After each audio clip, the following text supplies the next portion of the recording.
Rachel Gabusi will never know her two older sisters. Militia killed them with machetes before cutting her. We met her family in this camp for displaced people in Bunia in the Democratic Republic of Congo. They fled their village when the militia attacked, but ran into more fighters down the road. They also cut off her other sister's arm. Her father, Richard, told us how his wife was killed. I was running behind my wife and children. They grabbed me and started cutting with machetes. Then they caught my wife and started cutting her too. She was pregnant, and so they cut the baby from her stomach. Many of the people in the camps tell similar stories of attacks by men from the Lendu ethnic group. We went to some of the villages they fled. These are the remains of one family's home. They fled when the attackers came. Some of their possessions are left behind. The attackers set the house on fire, and they did the same in the house next door as well. Another family lived here and they ran a business. They were repairing motorcycles and selling spare parts, also completely destroyed. And it's a similar story of destruction as we go down the street.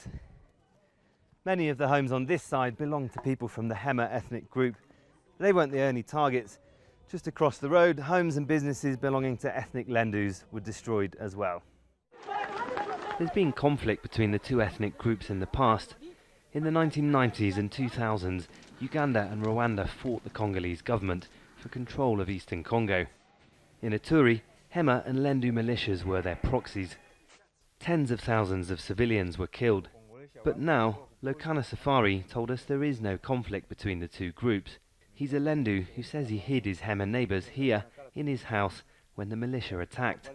Like many, he thinks politicians planned the violence to further postpone Congo's overdue elections. We're waiting for elections so we can have new leadership. This is our will. But the killing started without reason. This was already prepared for Lendu and Hema to start killing each other. I consider this a deliberately planned conflict. The government denies this. Since the attacks began, it sent soldiers to take control of the villages. It's difficult to identify the enemy right now. Army intelligence is working to identify who killed and burned houses and who was behind the massacres. We've arrested some militia who are already facing justice. The army says the area is now secure and people should return. Some have.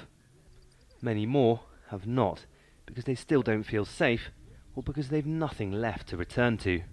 Malcolm Webb, Al Jazeera, Ituri province in the Democratic Republic of Congo.